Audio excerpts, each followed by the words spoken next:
So here is a scenario. Gavin Newsom goes to Washington, D.C., and he has meetings with, I don't know, someone, because Joe left for Saudi Arabia a day or two before that. Mm-hmm. So he wasn't going to meet with the president. He was going to meet with somebody else or some other groups of someone else in the White House, though. He didn't go downtown. He went to the White House. So let me just postulate this theory. And once again, believe it or don't, it's just a random thought that I have, but it is probable. And more importantly, it's been done before. And it's been done before in modern history. Mm-hmm. Gavin goes to the White House. Joe and Camilla both have to know they're not going to be reelected. Mm-hmm. The Democratic Party knows it. I believe pretty much everybody on the planet knows it. Maybe Jill hasn't told her husband yet because, he's not capable of cognitive thought, but he might be the only one that doesn't know it. So Gavin goes to the White House, and here's the scenario. We can get a new president of the United States without you or anyone else in this nation being allowed to cast one single vote. Say that again.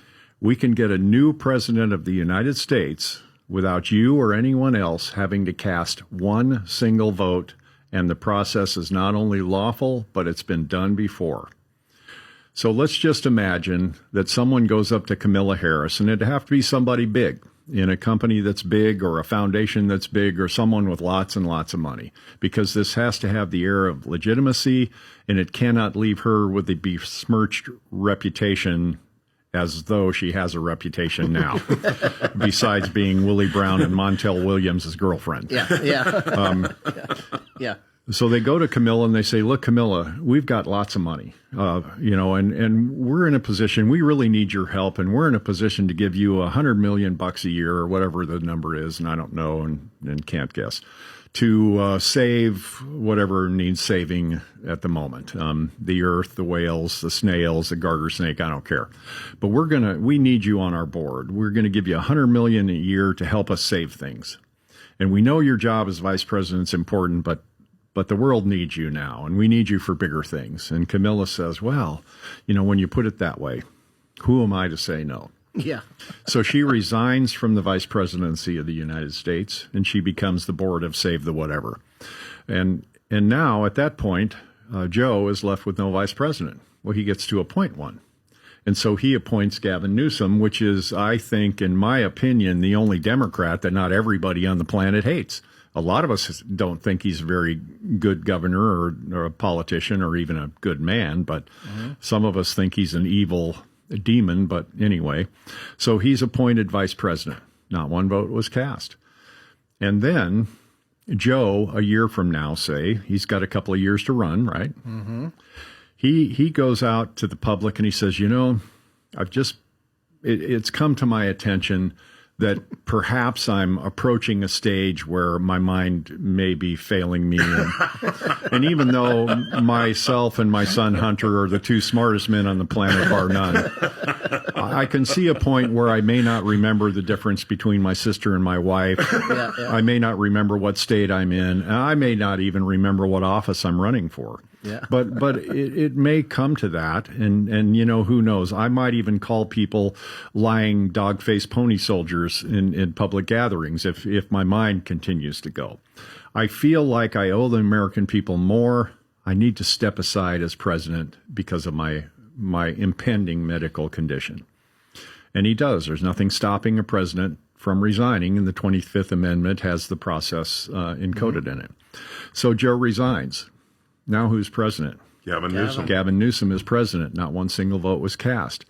And now Gavin is in a position of appointing a vice president. Stacey Abrams. Stacey Abrams or someone else equally reprehensible to most of us would probably be his pick because he's that kind of guy. So now we have a president and a vice president that no one voted for. Well, as it happens, when conservatives retake Congress, and pretty much that's a foregone conclusion unless the Republican Party, and believe me, they have a history of doing this very thing, they trip all over themselves and blow it. But barring that, we are in a position to retake Congress and retake control of the Senate, and it looks pretty good. So now all of a sudden it comes up that the smartest... that would be in November. Right. When now it comes up that the smartest two men in the world have had some shady financial dealings, and they may not only face indictment, but they may face some serious prison time. Well, what happens? Well, Gavin pardons the pair of them. Yeah. Like Ford pardoned Nixon. Like Ford pardoned Nixon. And and this has all happened before. When Nixon was president, right. Agnew got into trouble legally for taking some money that didn't belong to him. Right. So he resigned as vice president. Nixon selected Ford to replace him. Nixon gets in a little legal trouble later. He resigns as president. Ford becomes president.